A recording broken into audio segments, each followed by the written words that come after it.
கிறிஸ்துவுக்குள் பிரியமானவர்களே, மீண்டும் ஆண்டவர் நமக்கு ஒரு புதிய நாளை தந்து, புதிய மாதத்தை தந்து, இந்த புலர்காலை வேளையிலே ஆண்டவருடைய சன்னிதானத்திலே ஜீவனோடும் சுகபலத்தோடும் கூட்டி சேர்த்திருக்கிறார்.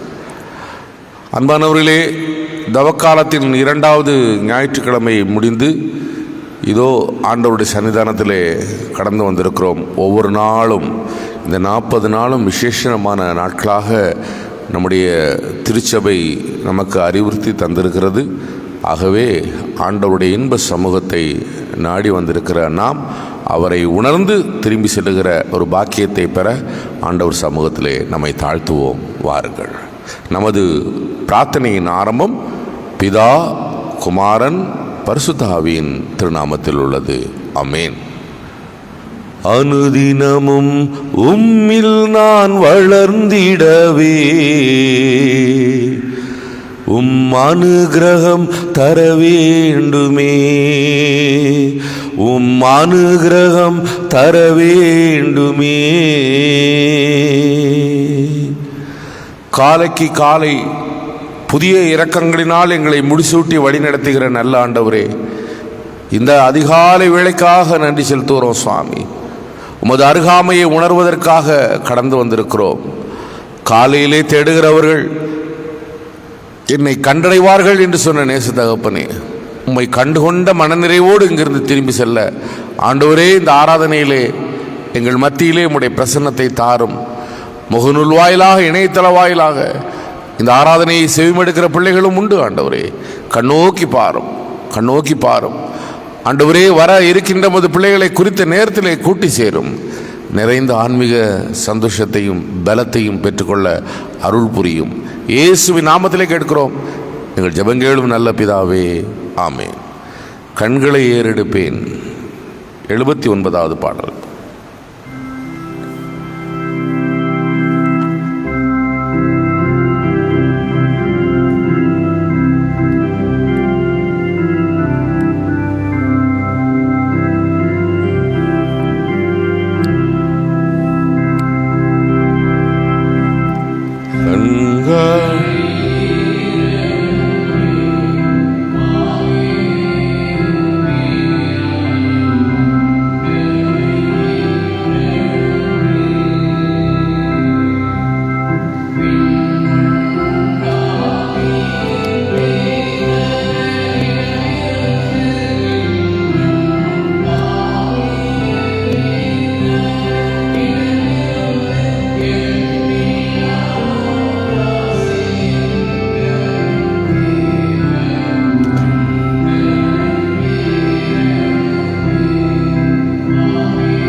121 சங்கீதம். பர்வதங்களுக்கு நேராக என் கண்களை ஏறெடுக்கிறேன், எனக்கு சகாயம் எங்கிருந்து வரும்? அவர் உன் காலை தள்ளாட ஓட்டார், உன்னை காக்கிறவர் உறங்கார். கர்த்தர் உன்னை காக்கிறவர், கர்த்தர் உன் வலது பக்கத்தில் உனக்கு நிழலாய் இருக்கிறார். கர்த்தர் உன்னை எல்லா தீங்குக்கும் விலக்கி காப்பார், அவர் உன் ஆத்மாவை காப்பார். இது முதற்கொண்டு என்னென்னைக்கும் காப்பார். பிதாவுக்கும் குமாரனுக்கும் பரிசுத்தாவுக்கும் மகிமை உண்டாவதாக, ஆதியிலும் இப்போது எப்போதும் சதா காலம் இருக்கிறபடி ஆமேன். ஆதியாகமம் 12ஆம் அதிகாரம் முதல் 5 வசனங்கள். ஆதியாகமம் 12 முதல் 5 வசனங்கள்.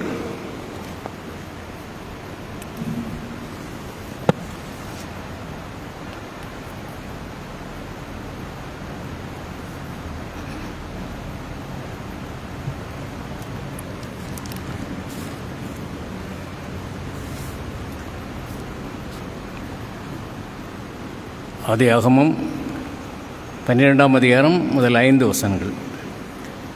கர்த்தர் ஆபிராமை நோக்கி, நீ உன் தேசத்தையும் உன் இனத்தையும் உன் தகப்பனுடைய வீட்டையும் விட்டு புறப்பட்டு நான் உனக்கு காண்பிக்கும் தேசத்துக்கு போ. நான் உன்னை பெரிய ஜாதியாக்கி உன்னை ஆசீர்வதித்து உன் பெயரை பெருமைப்படுத்துவேன். நீ ஆசீர்வாதமாய் இருப்பாய். உன்னை ஆசீர்வதிக்கிறவர்களை ஆசீர்வதிப்பேன், உன்னை சபிக்கிறவர்களை சபிப்பேன். பூமியிலுள்ள வம்சங்கள் எல்லாம் உனக்குள் ஆசீர்வதிக்கப்படும் என்றார். கர்த்தர் ஆபிராமுக்கு சொன்னபடியே அவன் புறப்பட்டு போனான். லோத்தும் அவனோடு கூட போனான். ஆபிராம் ஆரானை விட்டு புறப்பட்ட போது 75 வயதுள்ளவனாக இருந்தான். ஆபிராம் தன் மனைவியாகிய சாராயையும் தன் சகோதரனுடைய குமாரனாகிய லோத்தையும் தாங்கள் சம்பாதித்திருந்த தங்கள் சம்பாதித்த எல்லாவற்றையும் ஆரானிலே சவதரித்த ஜனங்களையும் கூட்டிக் கொண்டு அவர்கள் கானான் தேசத்துக்கு புறப்பட்டு போய் கானான் தேசத்தில் சேர்ந்தார்கள் என்பது.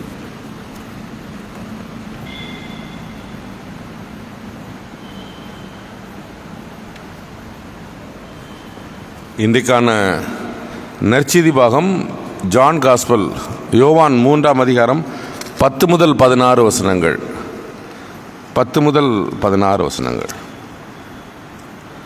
இயேசு அவனுக்கு சொன்னதாவது, இஸ்ரவேலின் நீ போதகனாயிட்டு இவைகளை அறியாயா? மெய்யாகவே மெய்யாகவே நான் உனக்கு சொல்லுகிறேன், நாங்கள் எங்களுக்கு தெரிந்ததை சொல்லுகிறோம், நாங்கள் கண்டதை பற்றி சாட்சி கொடுக்கிறோம், நீங்களோ எங்கள் சாட்சியை ஏற்றுக்கொள்கிறதில்லை.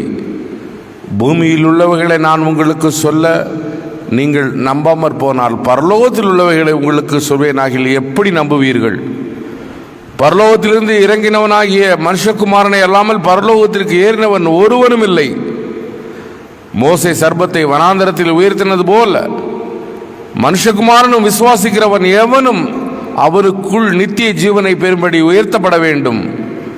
கடவுள் தம்முடைய ஒரே பேரான குமாரனில் விசுவாசமாயிருக்கிறவன் எவனும் கெட்டு போகாமல் நித்திய ஜீவனை பெறும்படி அவரை தந்தருளி இவ்வளவாய் உலகத்தில் அன்பு கூர்ந்தார் என்பதே.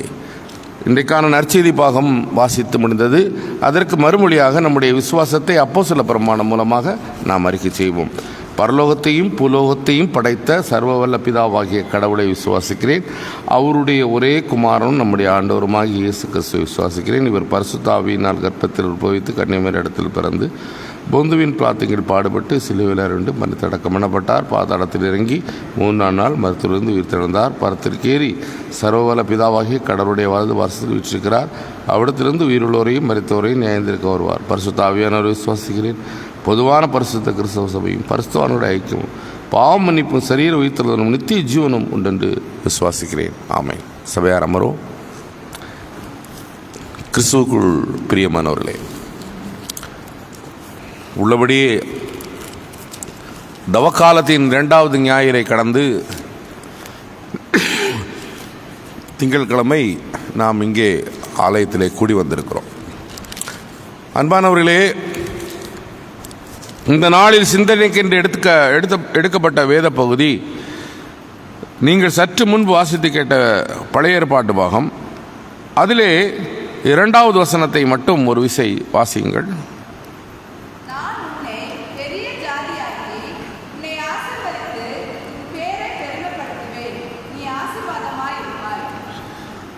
நீ ஆசீர்வாதமாய் இருப்பாய்.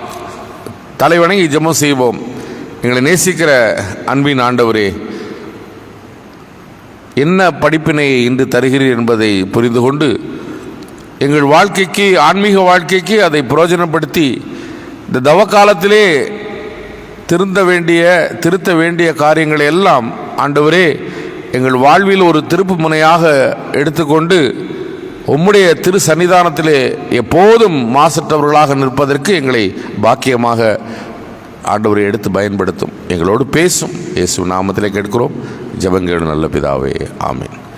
கிறிஸ்துவுக்குள் அருமையானவர்களே, ஆபிரகாம் அழைப்பு இங்கே பார்க்கிறோம் இல்லையா? நீங்கள் ஆதியாகமம் 12 என்று சொன்னாலே ஆபிரகாம் அழைப்பு.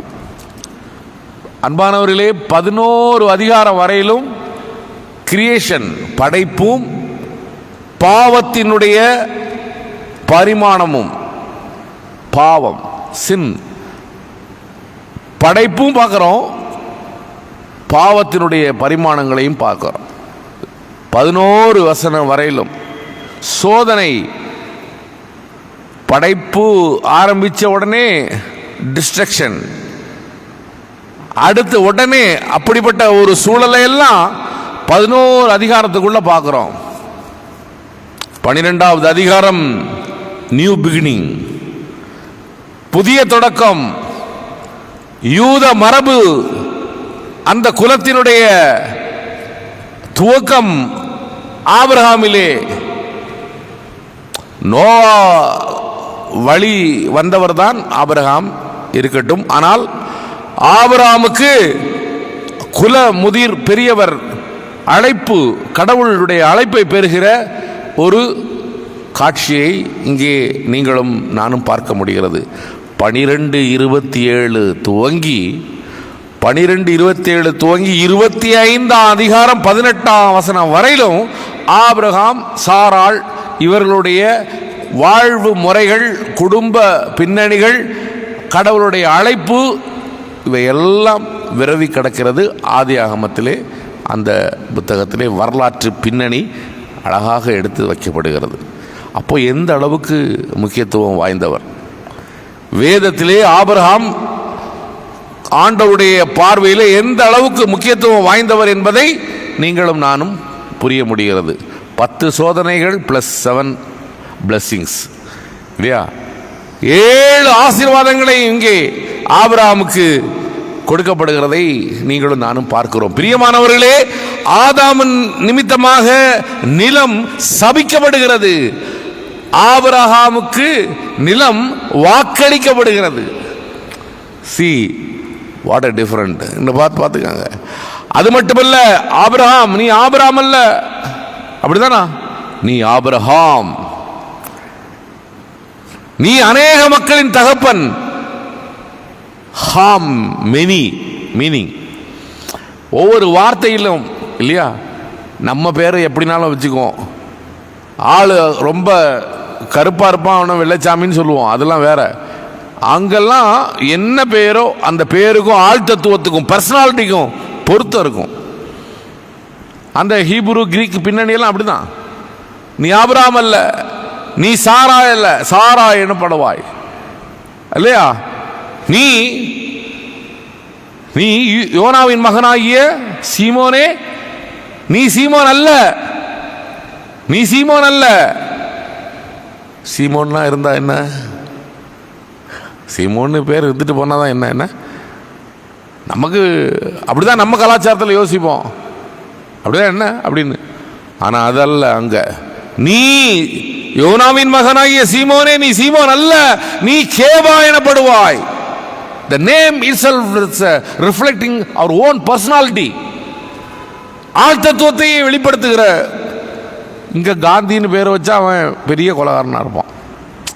காந்திங்கிற பேரை யாரு? மகாத்மா இல்லையா?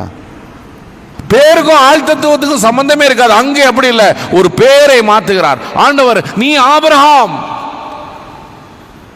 உன்னில் நீ அநேக விசுவாசிகளுடைய தகப்பனாக அறியப்படுகிறாய், உனக்கு ஆபிரகாம் என்று பெயர் அளிக்கிறேன். அது மட்டுமல்ல, தலைமுறை அழித்து புதிய துவக்கம் ஆரம்பித்த நோவாவின் வழி வந்தவர் ஆபிரகாம். ஆதாம்கிட்ட சாப்பிடாதன்னு சொன்னார், அப்படிதானா? ஆதாம்கிட்ட சாப்பிடாதன்னு சொன்னார், சாப்பிட்டான். என்ன வந்துச்சு? ஏப்பமா பாவம் வந்துச்சு. பாவம் உலகத்திலே வந்துச்சு. ஆபிரகாம் ஆதாம்கிட்ட சாப்பிடக்கூடாதுன்னு சொன்னதை சாப்பிட்டான், அதனால பாவம், உலகத்திற்கே பாவம் வந்துச்சு. மண்ணே சபிக்கப்பட்டது. இங்கே போ அப்படின்னாரு, போனா ஆசீர்வாதம் வந்து. சாபத்திற்கு நேர் எதிர்வினை ஆசீர்வாதம்.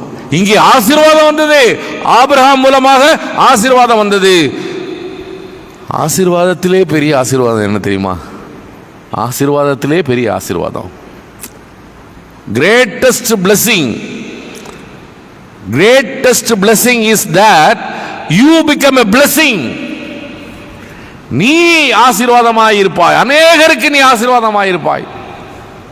என்ன ஆசீர்வாதம் யோசித்து பாருங்க, என்ன வார்த்தை யோசித்து பாருங்க. அது இன்னைக்கு எத்தனை பேர் வீட்டில் அப்படி இருக்கு? அநேகருக்கு நீ ஆசீர்வாதமாய். எப்ப தொலைவான், அப்படிதானே இல்லையா? அநேக இடங்கள்ல ஆசீர்வாதமாக இருப்பாய். இருக்கிற இடமே ஆசீர்வாதங்க. அந்த இடத்துல எல்லாமே பிளெஸிங்ஸ், அவ்வளவு ஆசீர்வாதமாக. அந்த ஒரு பெரிய ஸ்லாக்கியம் ஆபிரகாமுக்கு. நீ எல்லா மக்களுக்கும் ஆசீர்வாதமாக இருப்பாய், எல்லா மக்களும் உன்னில் ஆசீர்வதிக்கப்படும். பெரிய ஆசீர்வாதம்.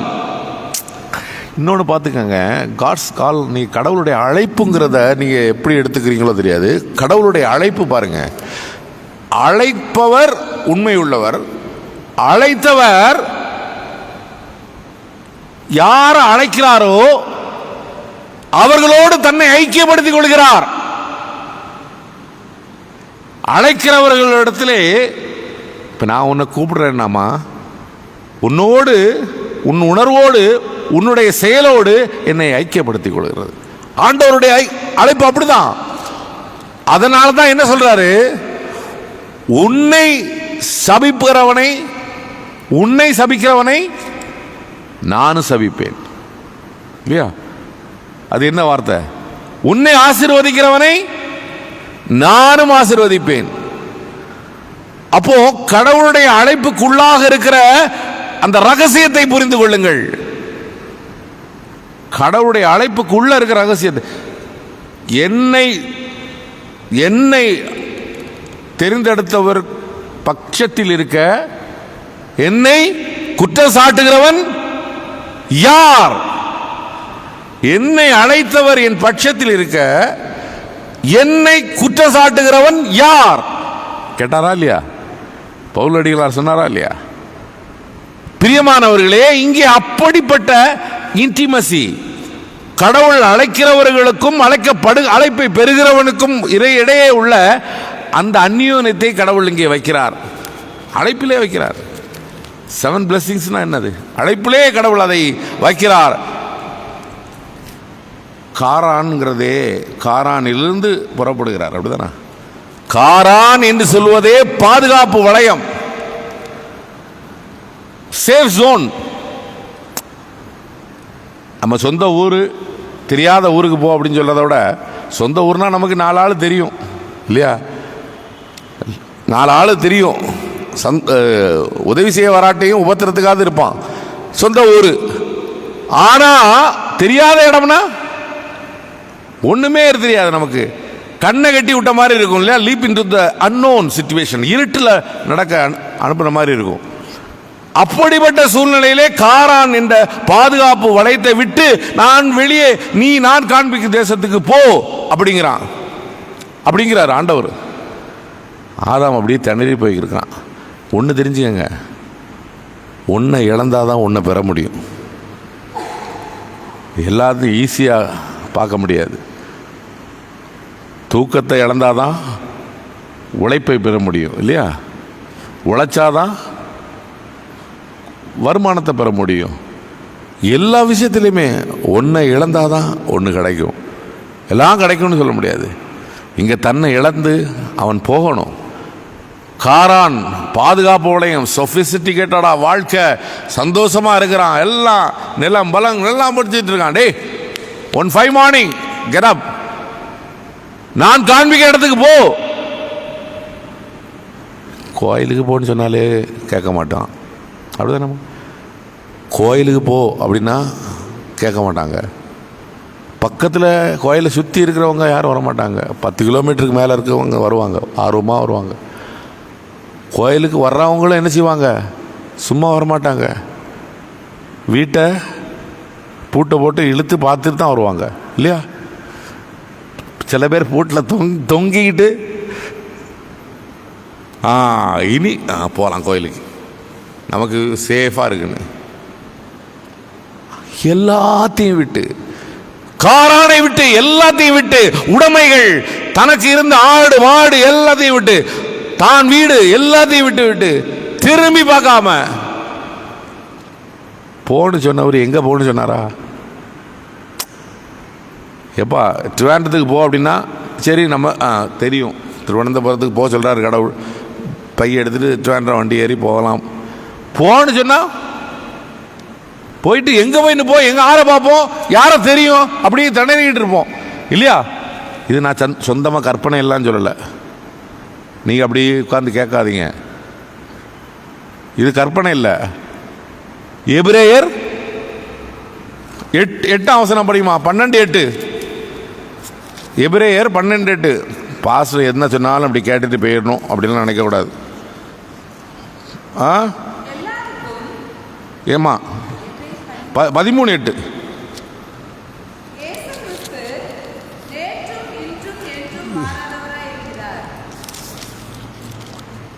ஏமா நீ 11 சாரி மன்னிக்கணும், 11:8 படிமா. விசுவாசத்தினாலே ஆபிரகாம் தான் சுதந்திரமாக பெறப்போகிற இடத்திற்கு போகும்படி அழைக்கப்பட்ட போது அண்ணமா கீழ்ப்படிந்து தான் போகும் இடம் இன்னதென்று, தான் போகும் இடம் தான் அண்டர்லைன் பண்ணணும். உட்கார்மா. தான் போகும் இடம் இன்னதென்றே அறியாமல் அங்கிருந்து புறப்பட்டு போனான். அதுதான் ஹைலைட், பியூட்டி. கீழ்ப்படினா என்னது? கீழ்ப்படிதல். எல்லாம் தெரிஞ்சுட்டு கீழ்ப்படுகிறதல்ல, ஒண்ணுமே தெரியாது. ஆனா அவருடைய வார்த்தை, hearing the word of God, listening the word of God, கடவுளுடைய அழைப்பு அவனுக்கு வருகிறது. போ அப்படின்னாரு. Immediate response. ஐயா நான் வீட்டில் மற்ற அப்பாட்ட போய் வழி அனுப்பிட்டு வரேன் இல்லையா, எல்லாம் சொல்லிட்டு எல்லாத்துக்கும் ஹாய் போகிறேன் அப்படின்ட்டு வழி அனுப்பிட்டு வரேன் அப்படிலாம் சொன்னாரா? நேரம் இல்லையா? அப்படி ஒரு வசனம் இருக்குல்ல. ஒருத்தர் ஆண்டவர் அழைப்பார், நான் வீட்டுக்கு போயிட்டு வரேன், இறந்து போயிட்டா அவனை அடக்கம் பண்ணிட்டு வரேன் இல்லையா, அதை அவன் பார்த்துக்கிடுவான், நீ வா அப்படின்னாரு கடவுள் இல்லையா? எந்த விதமான சாக்கு போக்கும் சொல்லவே இல்லை. போ அப்படின்னாரு ஆண்டவர். உடனே கீழ்ப்படிந்து, கீழ்ப்படியாமனால தானே ஐயா பாவமே வந்துச்சு. இங்க ஆபிரகாம் பாருங்க, கீழ்ப்படுகிறார்.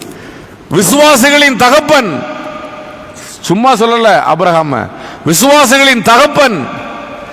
75 வயதிலே அழைப்பை பெறுகிறார்.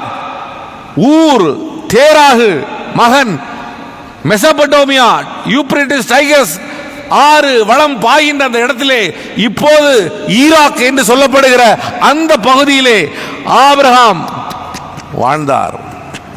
அவரை கூப்பிடுறார் கடவுள். அவ்வளவுதான். உடனே ஒரு சிந்தனையாளர் ஆராய்ச்சி பண்ணியிருக்கான். 1969 இயேசு பிறப்பதற்கு 69 ஆண்டுக்கு முன்னாடி ஆபிரகாம் அழைப்பு. பிரியமானவர்களே, அது மட்டுமல்ல, நம்ம கடவுள் விரும்பி ஒருத்தனை அழைக்கிறார், அவ்வளவுதான். இதுல அழைப்பு பெறுகிறவரோடு உள்ள மெரிட் எதுவுமே கணக்கில் வைக்க கூடாது. அலெக்சாண்டர் அண்ணன் அழகா இருக்காரு, நல்ல சொல்லதெல்லாம் கேட்பாரு, தோற்றம் நல்ல ப்ளீஸிங்காக இருக்காரு, நல்ல வசதி, அப்படி இவர் தான் சரியான ஆள் நமக்கு, ஓகே அவரை கூப்பிடுவோம். No merit. கடவுள் யாரை அழைக்க சித்தம் கொண்டாரோ அவ்வளவுதான். அது அவருடைய தனிப்பட்ட மெரிட்டுக்கு பேச்சுக்கே இடமில்லை. கடவுள் யாரையும் அழைப்பார். கடவுளுடைய அழைப்பு யாரையும் அழைப்பார். ஒண்ணுக்கு உதவாத ஜெய்சிங்க கூட அழைப்பார். அவருடைய சித்தம். நீங்களும் நானும் பேசுறதுக்கல்ல, அவருடைய சித்தம். கடவுளுடைய அழைப்பு அப்படிப்பட்ட அழைப்பு. அதுல ஒண்ணு பாருங்க, ஆபிரகாமுக்கு சொல்லும்போது அபிமெலேக்கிட்ட சொல்லுவாரு, அவரை சும்மா நினைக்காத, அவர் ஜெபம் பண்ணினா கூட அவனுக்கு சுகம் கிடைக்கும். Abraham is not ordinary man, my chosen vessel. அவர் ஜெபம் பண்ணினா கூட உன்னுடைய வாழ்க்கையிலே ஆசீர்வாதம் கிடைக்கும். அபிமெலேக்கிட்ட சொல்றாரு கடவுள். படித்து பாருங்கள் 20ஆம் அதிகாரத்தில். கடவுளுடைய அழைப்பு சும்மா இல்லைங்க. கடவுள் அழைப்பை பெற்றவர்கள் என்றாலும் சும்மா இல்லை. சாதாரணமாக கடவுளுடைய அழைப்பை நீங்களும் நானும் கணிக்க முடியாது. ஜெபித்தால் உனக்கு ஆசீர்வாதம். பாருங்க, ஆபிரகாம் எப்போதுமே அதாவது அவருடைய எப்போதுமே அவருக்கு எல்லா கடவுளுடைய காரியத்தில் அலர்ட்டா இருப்பார். கடவுள் கூப்பிடுறாருன்னா உடனே ரெஸ்பாண்ட் பண்ணுவார், உடனே ஒபே பண்ணுவார். அவருடைய ஸ்பெஷாலிட்டி, அவருடைய குணம். இதில் நீங்கள் நானும் யோசிக்க வேண்டியது என்னன்னா, கண்ணுக்கு தெரியாத எதிர்காலம், கண்ணுக்கு தெரியாத ஒரு எதிர்காலத்தை, வளமாக இருக்கும் நிகழ்காலத்தை விடுத்து பிளைண்டா அப்படி நம்பி போறார். வளமாக இருக்கும் நிகழ்காலத்தை விட்டு கண்ணுக்கு தெரியாத எதிர்காலத்தை நோக்கி கடவுளுடைய அழைப்பு வந்தது நிமித்தமாக அப்படியே கண்மூடி அவர் கடந்து போகிறார். ஆகவே அவர் விசுவாசிகளின் தகப்பன். சோதனைகள் வரும், சோதனைகள்ல விழக்கூடாது. தவக்காலம் என்றால் என்ன? கடவுளோடு உள்ள உறவிலே நெருங்கி ஐக்கியமாவதற்கு அழைப்பு விடுக்கப்படுகிறது. அந்த அழைப்புக்கு சோதனைகள் வரும். மனுஷிகமாக தடுமாறாமல் ஆபிரகாமை போல முன்னேறி செல்வதற்கு விசுவாச வாழ்க்கையிலே விசுவாசிகளின் தகப்பனாக அறியப்பட்ட ஆபிரகாம் இன்றைக்கு நமக்கு முன்மாதிரியாக இருக்கிறார். Listening the word of God, listening to the word of God. கடவுளுடைய வார்த்தையை கேட்போம், கடவுளுடைய வார்த்தையை கேட்போம். கடவுளுடைய வார்த்தையை கேட்டாலே அவருடைய பிரசன்ஸை உணர முடியும், அவரோடு நெருங்கி இருக்க முடியும். தவக்காலம் எதுக்கு? அவரோடு நெருங்கி இருக்கிறது தானே. அவருடைய வார்த்தையை கேட்போம், அவரோடு நெருங்கி இருப்போம், 40 நாளையும் பிரயோஜனப்படுத்துவோம். ஆண்டவர் தாமே உங்களை என்னை ஆசீர்வதிப்பாராக. ஆமென். 568வது பாடல்.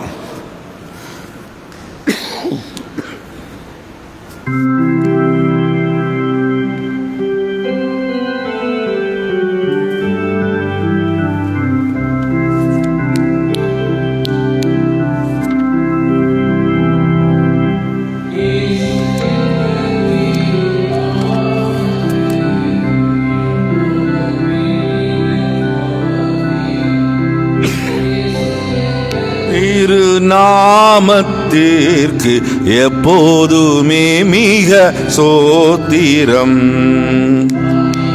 பூவிலும் மேலான நாமம், வல்லமை உள்ள நாமமது. வானிலும் பூவிலும் மேலான நாமம், வல்லமை உள்ள நாமமது. தூயர் சொல்லி தூதித்திடும் நாமமது, சொல்லி தூதித்திடும் நாமமது. இயேசு என்ற திரு நாமத்திற்கு எப்போதுமே மிக சோத்திரம்.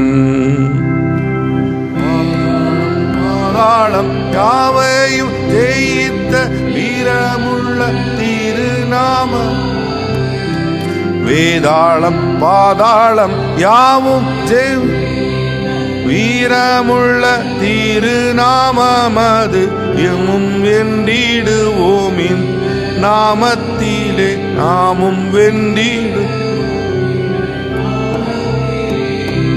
இயேசு என்ற திருநாமத்தில் எப்போதுமே மிக தோத்திரம்.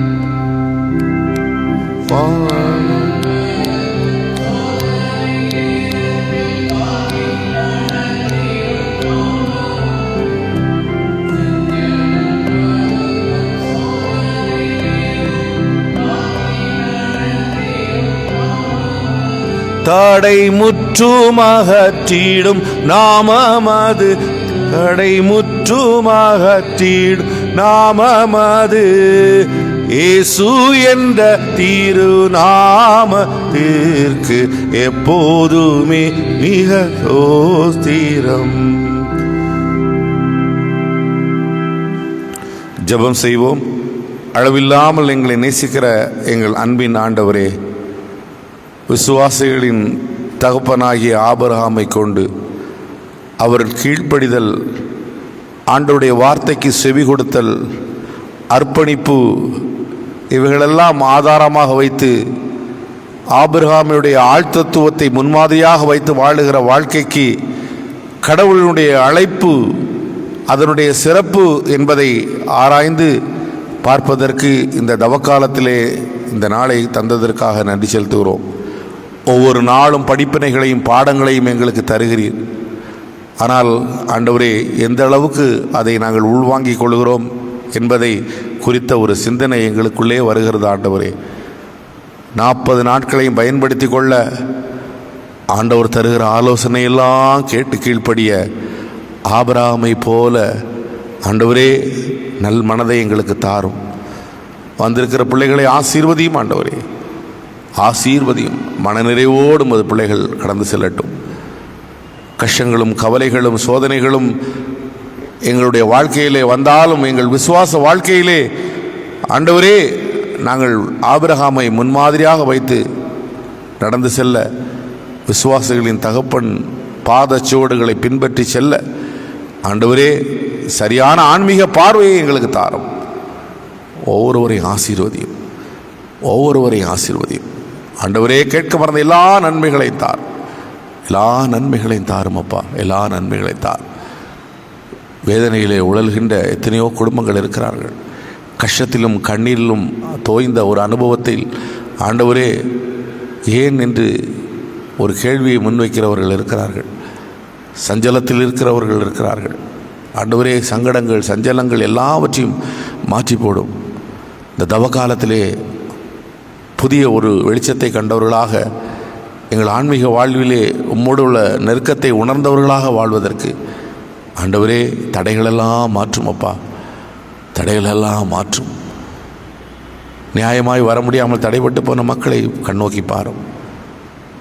இன்னும் ஆண்டவரே, வேதனையில், உடல் பலவீனத்தில், உபாதையில், சரீர உபாதை நிமித்தமாக, வயோதிகத்தின் நிமித்தமாக வருத்தப்படுகிறவர்களை ஆண்டவரே, வீட்டில் இருந்தாலும் படுக்கையில் இருந்தாலும் ஆண்டவரே உமது அரவணைப்பு இருக்கட்டும். ஆண்டவரே, உமது அடியார்களுக்கு நீர் கிருபையாய் குடும்பத்தின் நபர்கள் மூலமாக இறங்க வேண்டும் என்று ஜெபிக்கிறோம் சுவாமி, ஜெபிக்கிறோம் அப்பா, ஜெபிக்கிறோம். இந்த நாளை விசேஷித்த நாளாக பார்க்கிற பிள்ளைகளும் உண்டு. பிறந்த நாள் என்றும் திருமண நாள் என்றும் ஆண்டவரே விசேஷித்த நாளாக பார்க்கிற பிள்ளைகளும் உண்டு. அவர்களோடு உமது நேசக்கரம் இருக்கட்டும். யார் யாருக்காக நாங்கள் ஜெபிக்க கடமைப்பட்டிருக்கிறோமோ ஒவ்வொரு மக்களையும் நீர் ஆசீர்வதியும். பலவீனத்தில் இருப்பவர்களை பலப்படுத்தும். 40 நாட்களும் எங்கள் ஆண்டவரோடு நெருங்கி இருக்கிற அனுபவத்தை எங்களுக்கு தாரும். குறைகளை பொறுத்துக்கொள்ளும், குற்றங்களை மன்னியும். இயேசுவின் விலையேறப்பட்ட நாமத்தில் நம்முடைய பாதம் அணிந்து ஜெபிக்கிறோம் எங்கள் ஜெபங்களும் நல்ல பிதாவே, ஆமீன். பரமண்டலங்களில் இருக்கிற எங்கள் பிதாவே, உம்முடைய நாமம் பரிசுத்தப்படுவதாக, உம்முடைய ராஜ்யம் வருவதாக, உம்முடைய சித்தம் பரமண்டலத்தில் செய்யப்படுவதில் பூமியில் செய்யப்படுவதாக. அன்னென்று வேண்டிய ஆகாரத்தை எங்கள் தாரும். எங்கள் கடனாளி மன்னிக்கிறது போல பாவங்கள் மன்னியும். எங்கள் சோதனைக்கு உட்பட நாமத்தையும் ரட்சித்து ராஜ்யம் வல்லமையும் மகிமையும் என்றென்றைக்கு முடியவில்லை, ஆமீன். ஆண்டவராய் இயேசு கிறிஸ்துவின் கிருபையும் பிதாவின் அன்பும் தூயாவின் துணையும் இன்றும் என்றும் சதா காலமும் உங்கள் அனைவரோடு இருப்பதாக, ஆமீன். என் ஆத்மாவே கர்த்தரை சோஸ்திரி, என் முழு உள்ளமே பரிசுத்த நாமத்தை சோத்திரி. என் ஆத்மாவே கர்த்தரை சோத்திரி. கர்த்தர் செய்த சகல பாரங்களை மறவாதே, ஆமீன். சமாதானத்தோடு சென்று வாருங்கள்.